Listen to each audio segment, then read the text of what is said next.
Pertemuan antara Presiden Joko Widodo dengan Ketua Umum Partai Nasdem Surya Paloh di Istana Minggu kemarin masih menjadi perbincangan hangat. Muncul berbagai anggapan apakah akan ada koalisi. Presiden Jokowi bilang pertemuan ini menjadi awal yang baik untuk menyatukan semua pihak. Meski begitu, Jokowi menolak jika dirinya menjadi jembatan kepentingan politik antar parpol. Hal ini merujuk pada koalisi perubahan yang dinakodai Nasdem dan koalisi parpol pengusung Prabowo Subianto. Pertemuan politik biasa. Itu Bapak yang mengundang atau Pak Surya Paloh yang mengajukan datang? Saya kira dua-duanya tidak perlu lah siapa yang mengundang siapa yang nggak perlu. Yang paling penting memang ada pertemuan dan itu akan sangat bermanfaat bagi perpolitikan kita, bagi negara. Saya kira yang paling penting itu. PDIP yang siap untuk diri ya, ditanyakan aja kepada beliau-beliau yang ada di PDI Perjuangan. Pak, ajakan kalau Bapak harapan ke Pak Surya Paloh kepada Nasdem apa sih Pak? Ini baru awal-awal. Tapi itu sebetulnya saya itu hanya menjadi jembatan. Yang paling penting kan nanti partai-partai lah. Sementara calon presiden yang diusung Partai Nasdem yaitu Anies Baswedan merespon jika pertemuan Surya Paloh dengan Jokowi tidak merubah sikap Partai Nasdem dan tetap konsisten dalam koalisi perubahan serta tidak ada pergeseran apapun.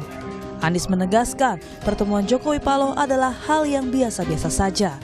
Baik-baik saja dan saya tidak melihat ada perubahan sikap. Sikap tetap konsisten berada di dalam koalisi perubahan itu tidak, saya mengatakan tidak ada pergeseran. Sampai komunikasi dan tidak ada pergeseran posisi sama sekali nggak ada. Wakil Ketua Umum Partai Gerindra Habibur Rahman menegaskan bahwa langkah Presiden Joko Widodo untuk berkomunikasi sebagai cara positif mendinginkan suasana. Presiden dinilai menjembatani hubungan dan komunikasi para ketua umum partai politik atau kubu-kubu yang saat ini terpisah karena momentum pemilihan presiden ini. Tepat sekali kalau Pak Jokowi bisa menjadi penghubung atau penengah terkait situasi politik terakhir. Ya. Wajarlah kalau misalnya di event pemilu sebesar ini, ya setelah pencoblosan ada pihak-pihak yang merasa tidak puas, ya situasi juga masih cukup hangat dan kita kan perlu segera mengkondisikan pendinginan lah agar apa? Agar kita bisa kembali hidup normal ya sebagai bangsa, pemerintahnya bisa kembali bekerja melayani rakyat. Jika benar adanya koalisi, bagaimana sebenarnya simulasi potensi suara parpol berdasarkan partai pengusung dalam Pilpres 2024? Jika parpol pengusung Prabowo Gibran masuk ke pemerintahan, potensi suaranya mencapai 41,8% suara di DPR. Sementara, jika parpol pengusung Anies Mohaimin dan Ganjar Mahfud berkoalisi di luar pemerintahan atau sebagai oposisi, maka gabungan dari PDIP, PKB, Nasdem, PKS, dan P3 berpotensi mencapai 48,7% suara. Kami tegaskan, ini hanya simulasi berdasarkan hasil hitung suara sementara KPU. Namun dalam pemerintahan demokratis, prinsip check and balance tetap dibutuhkan agar demokrasi berjalan sehat. Lalu, apa makna pertemuan Jokowi Paloh minggu kemarin? Akankah ada otak-atik koalisi atau tetap teguh menjadi oposisi? Tim Liputan Kompas TV.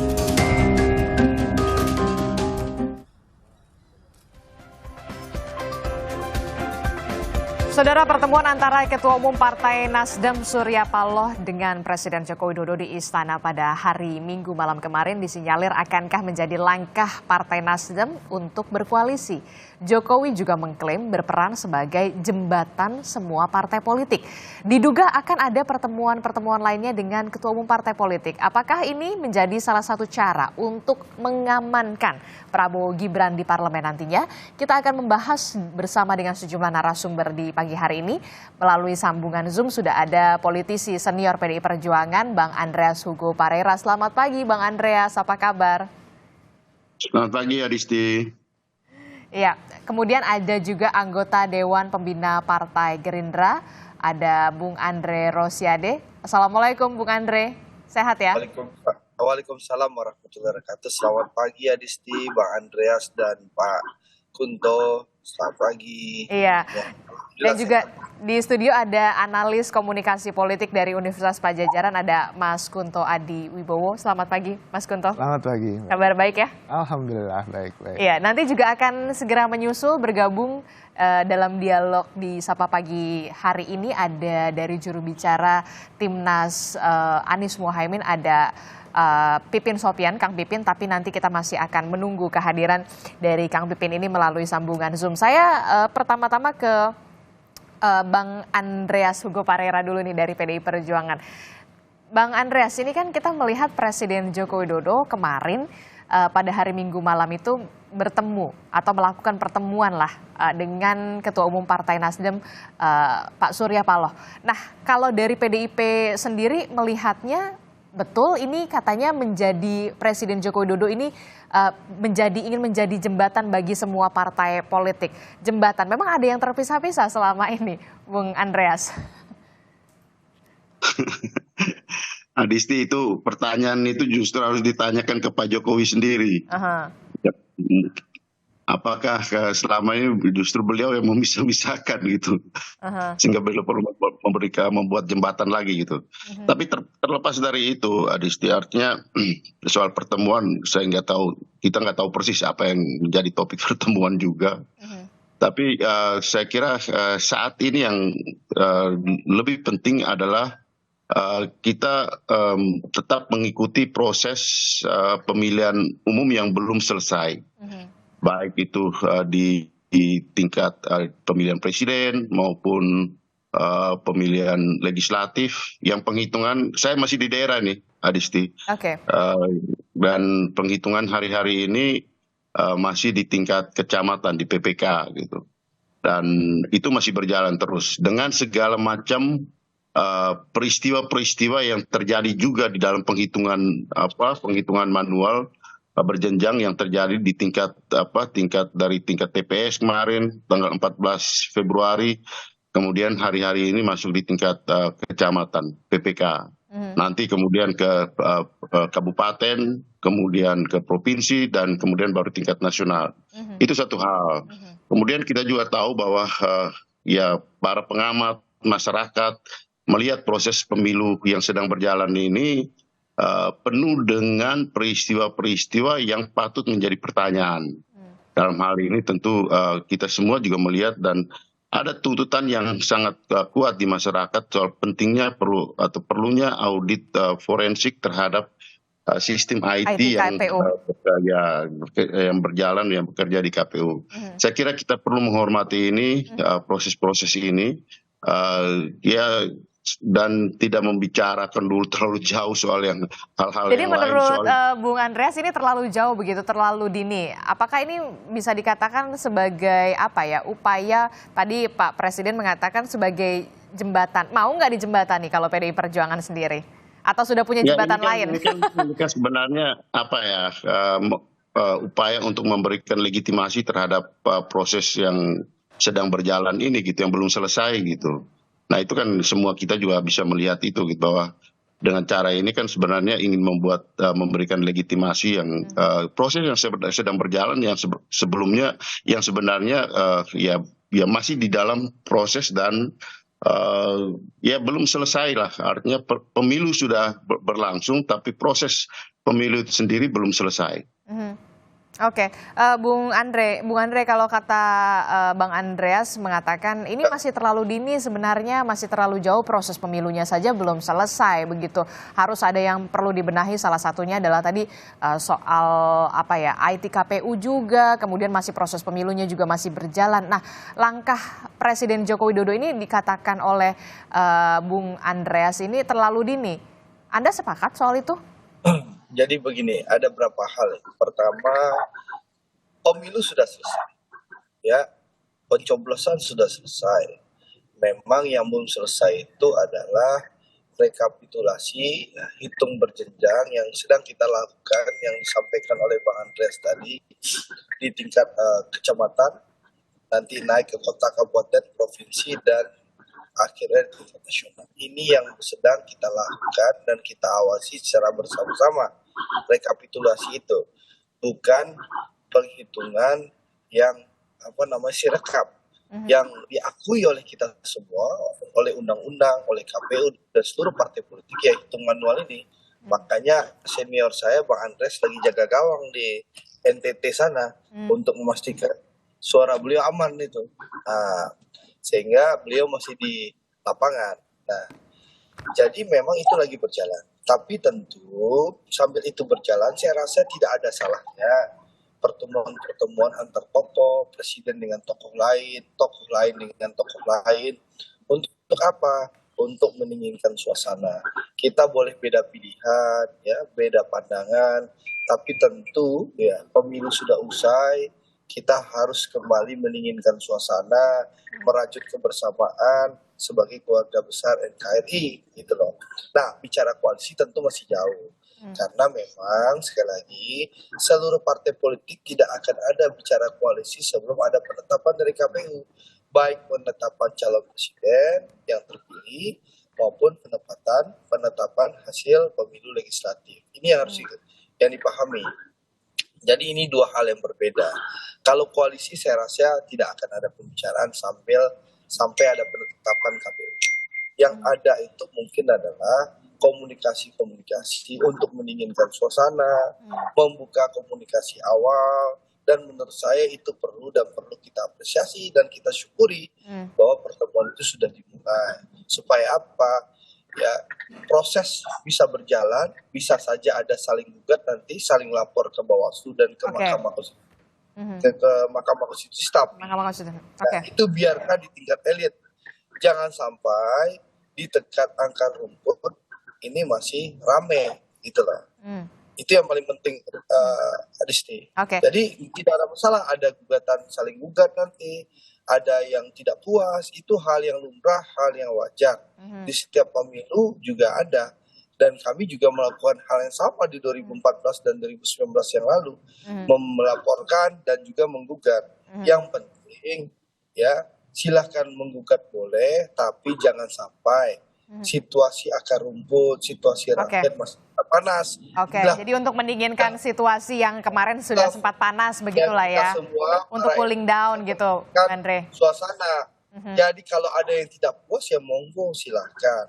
Itu hak konstitusi bersama. Silahkan digugat ke Mahkamah Konstitusi. Tapi saran saya dan saya harapan kita semua, kita harus memberikan teladan dan contoh untuk mendinginkan suasana supaya di tingkat akar rumput, di tingkat masyarakat tidak ada lagi keadaan dan situasi yang kurang kondusif seperti itu. Oke, baik. Kalau Mas Kunto sendiri perspektifnya seperti apa? Kalau Bung Andreas mengatakan ini masih terlalu dini, langkah politik Jokowi ini masih terlalu dini, apalagi proses pemilu masih berjalan. Kalau menurut Bang Andre, ya ini untuk mendinginkan tensi lah ya, kalau yang kemarin sempat panas. Anda melihat pandangan Anda akan kemana Presiden Joko Widodo dengan upaya bertemu dengan Ketua Umum Partai Nasdem Surya Paloh ini? Ya, ini harus diakui Pak Jokowi adalah komunikator politik yang luar biasa, Mbak. Gitu. Karena Pak Jokowi berhasil, ya pada intinya politik itu persepsi kan. Bagaimana saya membuat persepsi tertentu, bagaimana kemudian publik mempersepsikan sesuatu. Dan di sini Pak Jokowi tampaknya berhasil dengan hanya pertemuan makan malam dengan Ketua Umum Nasdem gitu kan. Kita sudah berspekulasi nih tentang banyak hal kan gitu. Mulai dari koalisi. Betul. Dan bisa jadi semuanya benar. Tapi bisa jadi ini hanya smoke screen lah istilahnya. Hanya semacam ya pembentukan persepsi tertentu gitu. Tujuannya? Ya ada beragam. Satu, kata Bang Andre kan mungkin cooling down, bahwa ada dua tokoh yang sudah bertemu dari kubu yang berbeda mungkin, atau mungkin Pak Presiden bilang menjembatani, itu kan semacam cooling down. Atau kemudian bisa jadi soal koalisi atau akomodasi seperti yang ditulis oleh Kompas hari ini gitu. Tapi walaupun itu terlalu lama kan tidak ada salahnya kemudian menyicil dari awal gitu kan. Lalu juga bisa jadi soal kemarin kan kalau tidak salah Pak Ganjar Pranowo membuat pernyataan tertulis kan tentang bahwa kemungkinan PDIP akan mendorong hak angket, tolong saya dikoreksi kalau saya salah gitu kan. Nah ini sangat mungkin ini juga ke sana karena kalau PDIP kemudian bisa merangkul partai-partai koalisi di 03 dan 01, itu sangat mungkin ya sudah mencukupi menjadi mayoritas untuk kemudian jadi hak angket tentang kecurangan pemilu gitu. Dan itu dampaknya apa? Ya tentu saja akan ada dinamika politik yang sangat tinggi dan tensi politik yang tinggi, apalagi ini kan di masa-masa injury time ya Mbak ya, gitu. Apalagi sekarang penghitungan dan rekapitulasi belum selesai. Jadi sangat mungkin ini akan ada dua fokus bagi politisi yang ada di Senayan gitu kan, satu ngawasin suaranya di dapil, satunya harus istilahnya berstrategi dan kemudian berkonsolidasi untuk pertemuan-pertemuan soal hak angket ini. Jadi ada banyak hal yang kemudian bisa jadi mempertinggi tensi politik di Indonesia gitu Mbak. Nah itu yang kemudian masih menjadi pertanyaan kita semua sebenarnya. Betul. Nah kalau soal tadi kan Pak Presiden sudah menyampaikan kemarin menjembatani semua partai politik. Nah ini permasalahannya kemudian jembatan, memang ada yang misah-misah atau ada yang buat jembatan baru sebenarnya kalau Mas Kunto melihatnya? Saya melihatnya kan begini, bahwa sangat mungkin kalau memang dari hasil rekapitulasi, saya harus hati-hati nih ngomongnya karena ada 01 dan 03 gitu. Dari perhitungan rekapitulasi itu ternyata benar pemenangnya adalah 02, itu sangat mungkin akan menggunakan cara berpolitik Pak Jokowi juga gitu, merangkul semua gitu kan. Akan ada koalisi yang gemuk. Nah ini kan kalau dari hitung-hitungan politik kan jadi begini ya Mbak ya, siapa yang masuk duluan ke koalisi, siapa yang datang belakangan ke koalisi ini nanti akan menentukan istilahnya ya konsensi atau bentuk-bentuk insentif yang diterima oleh partai politik gitu. Jadi kan kalau sekarang wah Nasdem udah ketemu nih gitu kan, pasti partai-partai yang lain mungkin juga akan berhitung, berpikir, dan kemudian mengkalkulasi ke peluang-peluang politiknya ke depan untuk membentuk koalisi besar. Namun tentu saja ini hanya spekulasi kan Mbak, gitu. Sepenuhnya hanya Pak Jokowi yang tahu kenapa harus. Ya, kalau menurut saya nggak ada semacam pertemuan yang sangat strategis besar. Karena kalau strategis besar pasti nggak akan disiarkan, ya nggak akan dibuka ke publik gitu kan, sifatnya tertutup. Tapi ini kan jadi dibuka makan malam gitu kan, ya menurut saya ini semacam tadi pembentukan persepsi publik, tapi silahkan publik mempersepsinya macam-macam gitu, dan itu mungkin akan satu bisa jadi cooling down tadi karena ada banyak hal yang harus diperbincangkan publik, tidak hanya soal rekapitulasi. Oke, sudah bergabung juga bersama kita ada juru bicara dari Partai Keadilan Sejahtera yang juga merupakan juru bicara dari Timnas Amin, betul? Kang Pipin, assalamualaikum Kang Pipin, kita ketemu lagi. Waalaikumsalam, Mbak Adisti, siap hadir. Ya, Kang Pipin, ini jadi sudah ada penjelasan dari rekan koalisi Anda dari Partai Nasdem. Jadi sebenarnya bahas apa bersama dengan Presiden Joko Widodo? Sudah ada penjelasan itu? Ya, itu masih ya mungkin silaturahim biasa, dan menurut kami sah-sah saja. Jadi itu haknya setiap partai politik untuk berkomunikasi dengan siapapun. Tapi bagi kami komunikasi silahkan, tetapi tidak boleh kompromi terhadap praktek-praktek kecurangan, pelanggaran yang dilakukan ketika pemilu. Itu poin utamanya. Jadi bagi kami monggo siapapun boleh silaturahim, boleh untuk berkomunikasi sekalipun dengan presiden, tetapi tidak boleh ada kompromi terhadap praktek-praktek kecurangan dan pelanggaran di saat pemilu kemarin. Dan kami sangat berharap bahwa komunikasi itu dijalin untuk mempertegas sikap. Yang kami pahami saat ini adalah bahwa memang sudah ada kesepakatan antara PKS, Nasdem, PKB bersama dengan Amin untuk bersama-sama konsisten di garis perubahan ini. Jadi itu sebetulnya, dan kita sangat sampai saat ini menanti bagaimana keputusan dari KPU. Belum ada keputusan resmi kecuali memang keputusan Mas Bowo ya atau dan teman-teman yang lain dari lembaga survei terkait dengan berapa hasil quick count. Hasil quick count tidak menjadi hasil yang resmi bagi kita, tetapi kita akan menunggu. Dan saat ini semua pihak, terutama saksi-saksi kami saat ini masih berjibaku siang malam menginput data, menjaga, memastikan tidak ada garong yang mengambil hak rakyat ketika proses penghitungan. Jadi sebetulnya ini masih masa-masa rentan bagi kita semua, bahwa ketika suara rakyat sudah diputuskan, sudah ditentukan 14 Februari kemarin, mereka sudah mencoblos, tetapi banyak saat ini upaya untuk jual beli suara, upaya untuk menaikkan, menggelembungkan suara dan sebagainya. Jadi sekali lagi kami berharap bahwa silaturahim monggo tapi tidak boleh kompromi terhadap proses ketika ada kecurangan, ada pelanggaran yang dilakukan oleh siapapun, termasuk oleh pimpinan negara ketika menggunakan politisasi bansos sebagai bagian dari strategi kampanye, kemudian politisasi aparatur sipil negara, para penegak hukum untuk mengintimidasi dan sebagainya. Dan juga terakhir adalah yang kami harus sampaikan, ini mungkin diakui oleh banyak kalangan, money politik yang terstruktur, sistematis dan masif terjadi pada hari H. Saya kira itu harus diungkap dan menjadi PR kita. Jadi jangan sampai pertemuan-pertemuan elit itu menihilkan, menegasikan kecurangan dan pelanggaran yang terjadi secara terstruktur, sistematis dan masif. Jadi Anda ingin menegaskan bahwa koalisi Anies Muhaimin ini sampai saat ini masih solid. Tapi sudah ada penjelasan resmikah dari Partai Nasdem? Pertanyaan saya kepada PKB dan juga PKS sebagai rekan koalisi. Ya, kemarin sebetulnya sudah ada pertemuan antara sekjen partai, ketiga partai, kemudian membahas bagaimana tentang lebih banyak bahasannya adalah terkait dengan hasil suara, rekapitulasi, dan pengumpulan data-data kecurangan dan pelanggaran yang terjadi sebelum pemilu, saat pemilu, dan pasca pemilu. Jadi fokusnya memang ke sana. Oke, berarti belum ada penjelasan soal pertemuan Pak Surya Paloh dengan Presiden Joko Widodo dong dari Partai Nasdem sendiri? Ya, selama ini yang jelaskan lebih banyak tadi silaturahim biasa, kemudian makan malam, dan mungkin itu sebagai simbolik untuk silaturahim, tetapi kita tidak tahu hasil seperti apa yang dilakukan kedua belah pihak. Tetapi lagi-lagi kami harus sampaikan bahwa Timnas Amin, wabil khusus kami dari PKS, saat ini fokus untuk mengawal suara di masing-masing tahapan.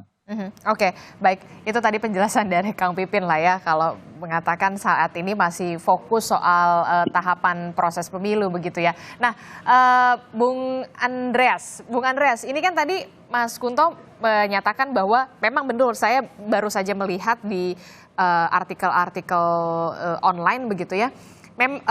Calon presiden Anda, calon presiden nomor 3, Ganjar, mendorong DPR menggunakan hak angket dugaan kecurangan Pilpres 2024. Seurgensi itukah?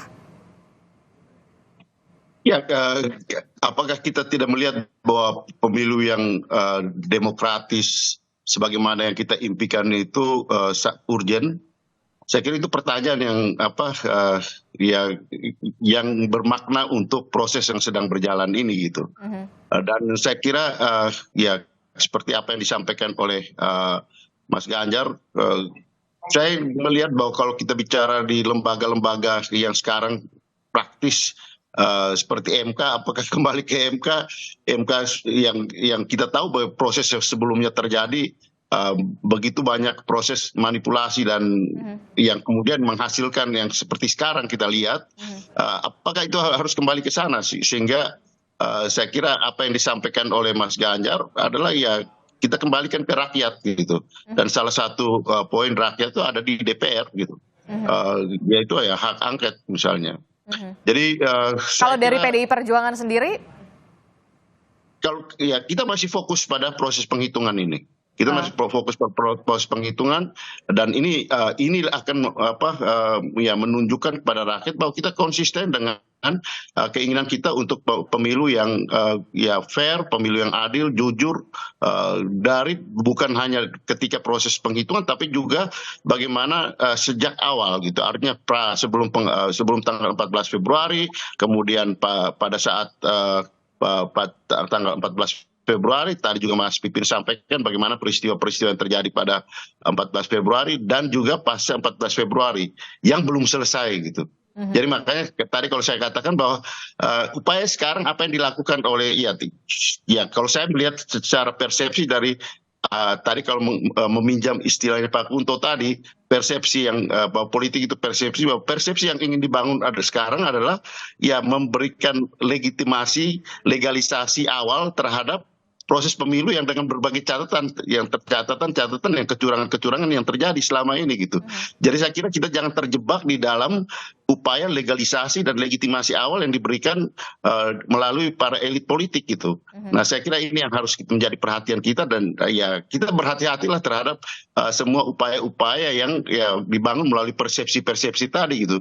Karena selama ini persepsi-persepsi itu juga banyak menjebak kita ke dalam ya hal-hal proses pemilu yang kita tahu menjadi tidak fair gitu. Oke, Kang Pipin ini kalau saya melihat membaca calon presiden nomor urut 3 Ganjar Pranowo ini mengajak koalisi Anies Muhaimin pakai hak angket DPR untuk mengusut potensi kecurangan pemilu.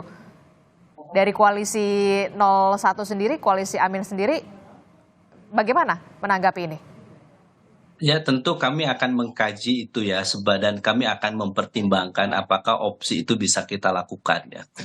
Dan kalau kita melihat banyak pelanggaran, banyak praktek kecurangan yang terjadi, yang dugaannya adalah dilakukan secara terstruktur, sistematis, dan masif, memang salah satu langkah yang bisa dilakukan adalah menggunakan hak angket. Tapi kami harus sampaikan bahwa langkah ini langkah yang strategis, tentu kami akan membahasnya dengan seksama usulan dari Mas Ganjar ya, dan saya kira tidak ada salahnya misalnya kita memang mengkaji ini, mengambil salah satunya mempertimbangkan untuk mengambil sikap ini untuk tadi mengungkap. Jadi hak angket adalah hak yang dimiliki oleh anggota dewan untuk memastikan apakah yang sudah dilakukan oleh eksekutif, presiden sudah benar atau melanggar konstitusi dan undang-undang.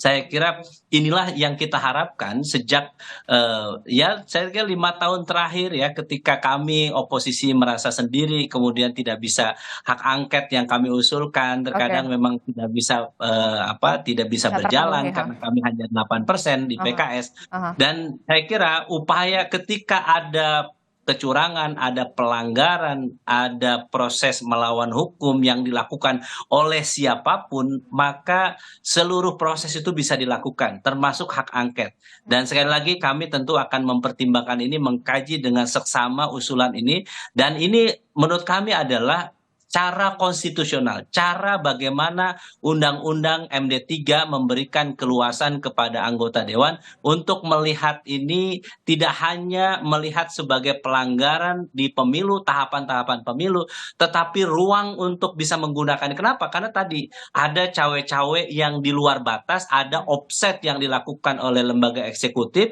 yang dipimpin oleh presiden. Di situ saya kira DPR memiliki hak untuk menggunakan haknya tersebut.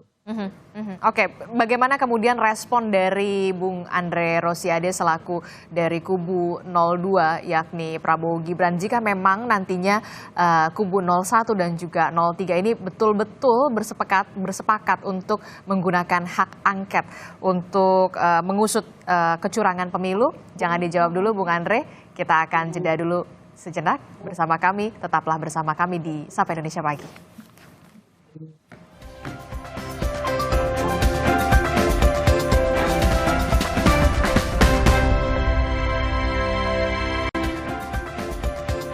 Terima kasih Anda masih bersama kami di Sapa Indonesia Pagi. Saudara, kita masih membahas soal politik ala jembatan Presiden Joko Widodo. Apakah ini merupakan upaya untuk mengamankan pemerintahan Prabowo Gibran ataukah kemudian ada upaya-upaya lain dan maksud lain gitu ya. Kita masih membahasnya bersama dengan ada dari PDI Perjuangan Bung Andreas Hugo Parera, dari Partai Gerindra ada Bung Andre Rosiade, dari PKS ada Kang Pipin, dan juga ada dari Mas Kunto ya, dari Universitas Padjadjaran. Nah, Bung Andre gimana nih kalau betul-betul akan terrealisasi hak angket ini dari koalisi 01 dan juga 03? Merasa khawatir nggak? Terancam nggak nih?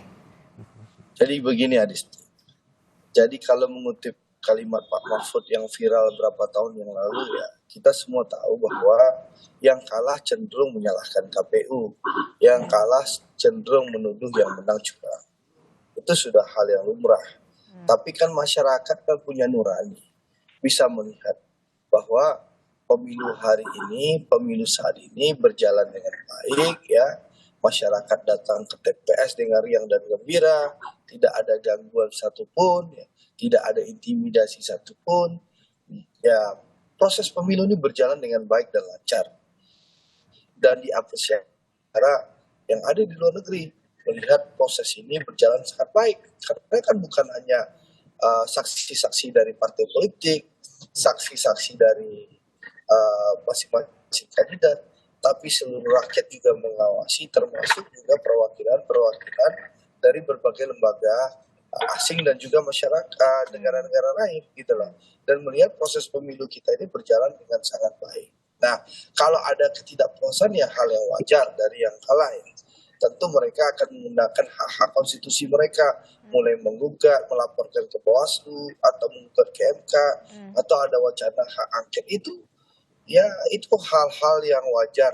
Tapi masyarakat kan tahu bahwa opini, narasi, TSM yang disebut tadi kan itu narasi-narasi penyesatan. Karena masyarakat mengetahui bahwa pemilu ini berjalan dengan baik dan normal. Bahkan sekarang kalau kita lihat, kita rasakan dan kita ke lapangan langsung, itu perhitungan manual di kecamatan pun berjalan dengan sangat baik dan situasi sangat kondusif. Kalau ada yang dibilang oleh Pipin tadi ada proses penggelembungan. Tapi kan proses penghitungan sekarang lagi dihentikan dulu sementara karena Sirekapnya masih bermasalah, Bung Andre. Sirekap itu kan kesalahannya ada di KPU, IT-nya KPU. Silakan Komisi 2 nanti memanggil KPU dan menyelidiki. Saya rasa tidak ada masalah. Nah, yang jelas kan perhitungan manual sedang berjalan. Kita awasi sama-sama. Nah, kalau ada isu penggelembungan itu, saya cenderung melihat, saya ini bukan juru bicara doang ya. Saya ini ketua Partai Gerindra Sumatera Barat, ketua tim kampanye daerah. Saya orang lapangan, saya melihat kondisi bahwa yang disampaikan Pipin ada proses penggelembungan itu permainan antar caleg. Yang saya lihat, saya analisis.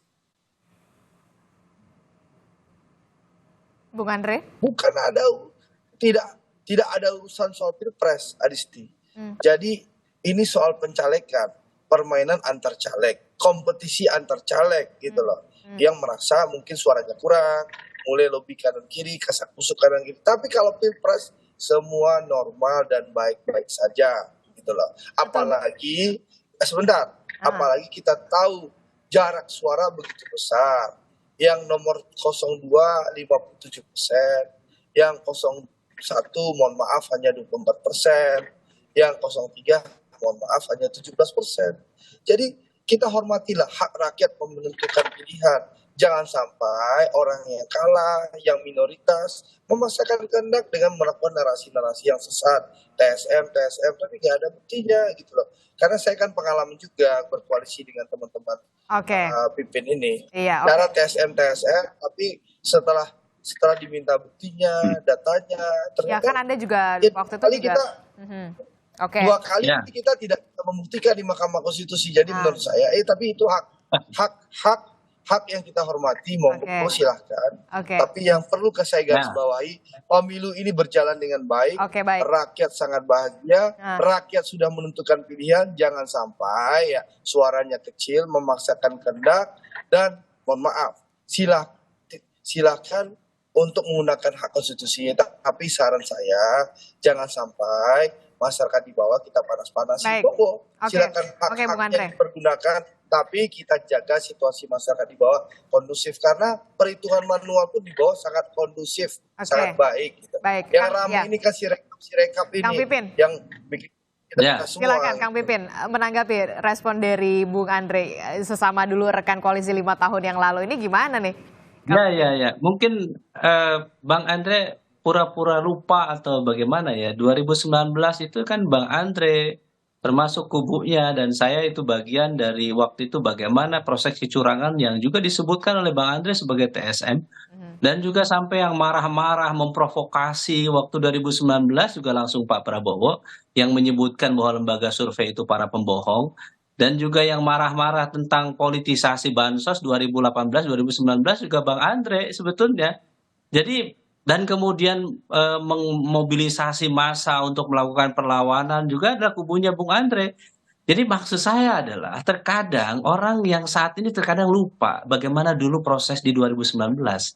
Makanya saya sangat sedih sekali ya melihat fenomena di antara kita ini tutup mata terhadap proses kecurangan. Kami sangat memahami dalam pertarungan kompetisi. Saya sebutkan ini bukan perang, tapi kompetisi. Ada yang kalah dan yang menang itu biasa saja. Tetapi yang menjadi persoalan adalah ketika orang yang menang terus menggunakan segala cara, menghalalkan segala cara, menyabet semua peraturan, mengambil keuntungan dengan menggunakan fasilitas negara, program negara berupa bansos yang nilainya sampai ratusan triliun dan kemudian memobilisasi aparatur negara untuk mengintimidasi, untuk mengarahkan pilihan. Kita tidak menghendaki ketika ada yang menang dengan cara curang kemudian menutup mata dengan seluruh proses yang saat ini dilakukan seakan-akan kami menyampaikan bahwa ini narasi-narasi sesat dan sebagainya. How come? Bagaimana kita cara bernegara seperti ini gitu? Dan ketika memang ada cara-cara hak angket, cara-cara konstitusional untuk melakukan penyidikan di DPR RI, apakah ini bisa dilakukan atau tidak, kita gunakan itu cara-cara konstitusional. Dan kita ingin bagaimana kita merasa bahwa ini pemilu oke-oke saja, baik-baik saja. Kemudian tiba-tiba harus dihentikan proses penghitungan, berarti ada sesuatu yang salah yang saat ini kita saksikan bersama. Jadi di antara kita sudah merasa unggul padahal KPU belum mengumumkan, kemudian kita merasa bahwa sudah menjadi pemenang, terus kemudian kita berpikir sudah bagi-bagi kekuasaan dan sebagainya, padahal KPU belum mengumumkan. Saya ingin mengatakan, ayo kita bareng-bareng semua melihat ya proses-proses yang terjadi pelanggaran, kecurangan seluruh rakyat Indonesia. Ayo kita merefleksikan apakah sudah benar atau tidak yang sudah kita jalankan saat ini. Ketika siapapun yang menang, saya katakan siapapun yang menang, kalau menangnya bermartabat, tidak menghalalkan segala cara, kita akan terima legowo. Tetapi kalau kemenangan yang didapatkan hasilnya para pemilihnya banyak, tetapi di situ menggunakan fasilitas negara, program bansos, di situ juga menggunakan aparat untuk mengerahkan pilihan, dan di situ juga money politik di mana-mana. Dan kemudian saat ini KPU juga tidak bisa melakukan apa, banyak kesalahan dan kekurangan di mana-mana. Apakah kita akan berdiam diri? Baik Kang Pipin. Saya kira inilah menjadi konsentrasi kita. Respon Boleh saya jawab itu, Adisti? Silakan singkat saja Bung Andre, karena waktu kita. Jadi gini, kami tidak pernah melarang hak konstitusi Pipin dan kawan-kawan untuk menggugat. Itu silakan. Jadi kita tidak ada melarang. Yang kita himbau adalah jangan kita ngompor-ngomporin rakyat. Nah, Pak Prabowo, sebentar, gantian dong. Anda bicara. Kita mengompori masyarakat. Ya. Siapa yang mengompori masyarakat, Bung Andre? Sebentar Pak Andreas, itu yang harapan kita. Silakan menggunakan hak konstitusi untuk melaporkan. Kalau yang tidak puas, silakan lapor ke Bawaslu. Kalau yang sudah ada jalurnya masing-masing ya. Mbak Adisti. Sebentar. Saya, abang bicara tadi saya nggak cegat. Ini gantian dong kita bicara. Mari kita belajar berdemokrasi, gitu loh. Nah, menurut saya silakan itu dilakukan, ya. Buktikan. Tapi saya ingin menjelaskan ke Pipin ya. Di 2019 Pak Prabowo dari awal sudah melarang pendukungnya untuk turun ke lapangan. Tapi memang ada pihak di kelompok pendukung Pak Prabowo yang ingin mengumumkan turun ke lapangan. Sehingga akhirnya Pak Prabowo langsung datang ke Bawaslu yang meminta pendukungnya pulang. Ya. meminta pendukung pulang, itu harus dipahami. Memang ada kelompok pendukungnya yang ya itu di 2019 ya, Pak Andre. Pak Prabowo langsung ke lapangan.